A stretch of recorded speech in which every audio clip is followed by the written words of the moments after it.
어느 교회에 아기를 잃어버려 가지고 몹시 슬퍼하는 젊은 여인이 있었습니다. 누구의 말도 위로가 되지 않고 슬퍼하며 울 때 장례를 집례하는 목사님의 말씀조차도 위로가 되지 못하였습니다. 그때 한 권사님이 그 여인에게 가만히 다가와서 그를 안아주면서 이렇게 말을 했습니다.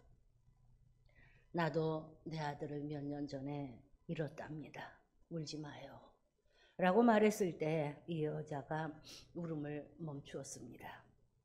슬픔을 겪어본 권사님의 위로가 이 여인의 상처받은 마음에 깊은 위로를 준 것입니다. 예수님은 우리의 모든 환경과 아픔과 간절한 기도에 응답해 주시고 위로해 주시며 도우실 수 있는 유일한 분이십니다. 예수님의 위로가 참 위로가 되는 이유가 무엇일까요? 그것은 예수님께서 먼저 이 세상에 오셔서 우리 인생들이 경험하는 고통과 아픔과 슬픔을 몸소 겪으셨기 때문입니다.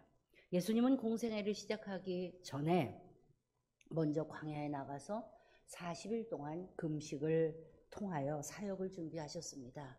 그때에 예수님의 어둠의 권세를 가지고 있는 사탄을 통하여 참으로 어려운 시험을 경험하게 됩니다.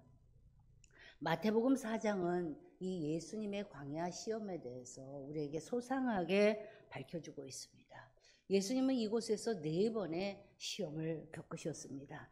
마귀가 준 첫 번째 시험은 그에게 내가 하나님의 아들이거든 이 돌을 변하여 떡덩이가 되게 하라 라고 하는 말씀이었습니다. 이것이 마태복음 4장 3절에 나옵니다. 다시 말하면 먹고 사는 문제에 대한 시험입니다. 아주 가장 기본적인 욕구이죠. 사람이 먹지 않으면 죽습니다. 이 식욕은 물질적인 시험을 말하는 것입니다. 배고픔의 시험은 좀처럼 이기기가 어렵고 생존에 관한 시험은 감당하기가 어렵습니다. 예수님은 광야에서 금식하면서 아주 허기진 상태가 있었을 때 이것을 교묘하게 아는 사탄이 예수님을 넘어뜨리기 위하여 이렇게 덫을 놓은 것입니다. 그때 마태복음 4장 4절에서 주님이 말씀으로 물리치십니다. 그 말씀은 사람이 떡으로만 사는 것이 아니라 하나님의 입으로 나오는 말씀으로 살 것이다. 놀라운 말씀이죠. 이 말씀을 통하자 사단은 흔적도 없이 사라지게 됩니다. 여러분, 오늘 이 시대를 살아가는 우리들, 특별히 코로나 바이러스로 인하여 모든 경제가 심히 쇠락한 가운데 있는 이 현재 상황 속에서 직장을 잃어버린 사람들이 의외로 많이 있습니다. 생업이 문을 닫거나 큰 손실을 보는 이들도 있습니다. 일자리를 잃어버리고 당장 먹고 사는 문제가 심각한 위험 가운데 오는 이들도 많습니다. 자녀들의 학원비, 등록비, 생활비의 압박이 찾아옵니다. 예수님의 첫 번째 겪은 이 시험은 바로 우리가 당면하여 겪는 시험이기도 합니다. 그러나 우리가 잊지 말아야 할 것입니다. 이 시험에서 기억할 것은 예수님이 우리보다 먼저 이 시험을 겪으시고 이기셨다는 사실입니다. 아멘. 여러분, 사탄이 걸어온 두 번째 시험은 마태복음 4장 5절로 6절에 있습니다.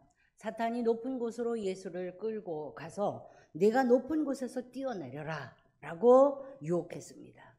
이것은 자기 자랑과 영광에 대한 시험입니다. 이 시험은 예수님을 영웅으로 북돋아줌으로 말미암아서 하나님의 아들 본체이신 그분이 능히 뛰어내릴 수 있는 자신의 능력을 시험하려고 하는 그러한 유혹을 경험하게 하는 그런 시험이었습니다. 우리가 가끔 신앙생활을 하면서도 이런 유혹을 경험할 때가 있습니다. 특별히 신앙이 적을 때는 별로 이런 유혹이 없는데 하나님의 일을 충만하게 하고 열정적으로 하고 할 때에 가끔씩 우리는 우리 자신의 능력을 하나님의 영광보다도 앞세우려는 유혹을 빠질 때가 있습니다.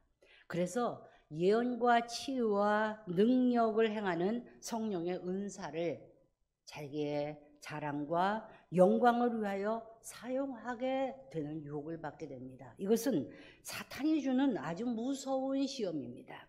많은 목회자들이 또한 많은 은사를 받았다고 하는 사람들이 이 시험에 빠져서 마귀의 종이 되는 것들을 많이 봅니다.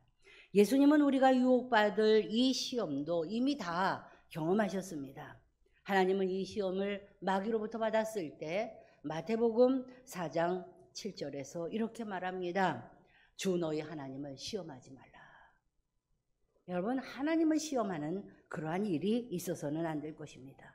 세 번째, 마귀가 예수님을 시험한 내용은 마태복음 4장 8절로 9절의 말씀이었습니다. 그것은 그를 향하여서 말합니다. 오직 너는 나에게 절하라. 내가 그러면 모든 것을 너에게 다 주겠다라고 얘기합니다. 이것은 무엇에 대한 시험입니까? 여러분, 영적인 시험이죠. 예배의 타협에 대한 시험입니다. 아주 궁극적인 시험입니다.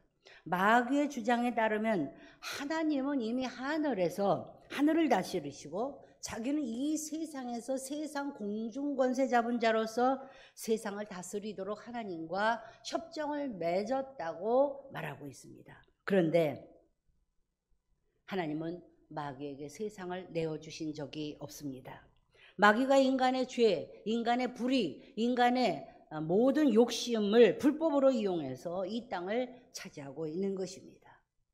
그는 언젠가는 쫓겨나갈 것입니다. 마귀는 하나님의 아들에게 저를 받음으로써 자신이 그렇게도 간절하게 원하는 세상의 통치를 인정받고 하나님을 자신의 수하로 놓음으로 세상을 다시 지배하고 계속하려고 하는 유혹을 지금 예수님에게 주고 있는 것입니다. 그때 예수님이 이 말씀에 대해서 이렇게 대답을 하십니다. 마태복음 4장 8절입니다. 사탄아 물러가라. 주 너희 하나님께 경배하고 다만 그를 섬기라 하시니라. 이것도 또한 말씀으로 이겨낸 권세이십니다. 천하 만물 중에 경배를 받으실 분은 누구십니까? 오직 하나님 한 분밖에 없습니다. 우리는 세상을 살면서 때로 견디기 어려운 시험과 유혹을 경험할 때가 많이 있습니다. 생존을 위하여서는 물질에 대한 시험으로 우리가 유혹을 받을 때가 종종 있습니다. 또한 하나님으로부터 받은 좋은 은사를 말로는 하나님을 앞세우지만 내 명예와 내 자랑을 위하여 사용하려는 유혹을 받을 때도 있습니다. 주의해야 합니다. 때로는 예배를 드려야 할 아주 소중한 시간에 더 중요하고 더 다급한 일이 있는 것처럼 느껴지는 환경에 유혹을 받을 때도 있습니다. 결코 쉽지 않고 결코 포기하고 싶지 않은 많은 유혹이 그 밑바탕에는 하나님으로부터 우리를 멀리 떼어놓으려는 마귀의 치밀한 계략이 있다는 것을 알아야만 합니다. 도저히 이 일을 내가 하지 않으면 안 될 것 같고 또한 지금 이 순간에 내가 예배보다도 더 중요한 일이 있는 것처럼 보여지지만 그 일을 단호히 끊으면 그 일은 씻은 듯이 해결되는 것을 여러분이 꼭 경험하실 수 있기를 바랍니다. 이 일을 위하여 때로는 종교적이고 과학적으로 때로는 철학자, 신학자들까지 동원해서 얼마든지 예배에 대한 타협안을 매스컴에서는 수없이 쏟아져 나오고 있습니다. 경계하셔야 합니다. 그때 모든 시험마다 이미 성경의 말씀으로 단호하게 물리치신 예수님의 말씀을 우리는 꼭 기억하실 수 있기를 바랍니다. 신앙은 사변이 아닙니다. 말 잘하는 철학이 아니고요. 어떤 인문과학도 아니고 그리고 또한 수사학도 아닙니다. 신앙은 내가 이성으로 깨달아서 알아서 내 이성의 머리로 납득이 되고 설득이 되어서 믿을 수 있는 것이 아닙니다. 그것보다 훨씬 더 차원이 높은 것입니다. 그 유혹에 빠지지 않으시기를 바랍니다. 예수님은 이미 시험을 이겨놓으신 싸움에서 우리 모두가 예수님의 자녀로서 승리하기를 바라고 계십니다. 시험이 찾아와서 힘들고 어려울 때에 우리 곁에서 이미 시험을 다 겪고 나시고 얼마나 우리가 그 시험을 이기는데 힘들지 알고 계시는 우리 주님 앞에 간절하게 나의 교만함과 나의 연약함과 나의 죄성과 그리고 나의 부족함을 쏟아놓으실 수 있기를 바랍니다.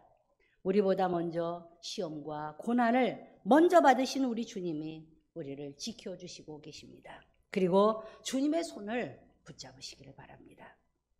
그분이 우리를 나락으로 떨어져가는 우리의 손을 잡아 일으키시면서 하나님의 놀라운 주님의 사랑으로 승리하게 하실 누구도 없는 유일하신 분이십니다.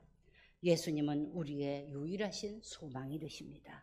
오늘 이 시간에 히브리서 2장 18절의 말씀을 저와 여러분이 크게 한 목소리로 봉독하시겠습니다. 그가 시험을 받아 고난을 당하셨은즉 시험 받는 자들을 능히 도우실 수 있느니라. 아멘. 그분은 시험을 받아 고난을 당하셨습니다.